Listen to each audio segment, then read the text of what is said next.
গোলকি কিভাবে দাঁড়ায় দেখেন। হ্যাঁ, গোলকি রেডি।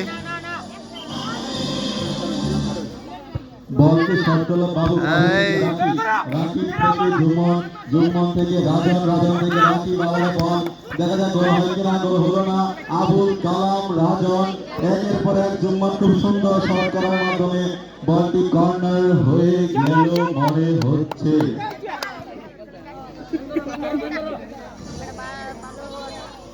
হ্যাঁ, খুব সুন্দর খেলা দেখতে পাচ্ছি। হাজার হাজার দর্শক খেলাটাকে উপভোগ করছে।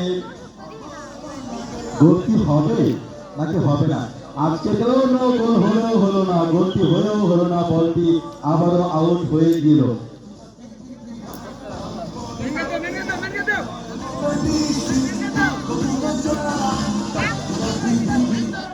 আবারও কর্নার কিক। লিমন বলটিকে কর্নার থেকে থ্রো করছে। দেখা যাক এখানে একটা গোল হওয়ার সম্ভাবনা আছে। গোল হয় কিনা, হবে কি হবে না, হবে কি হবে না, বল আবারও মাঠের বাইরে।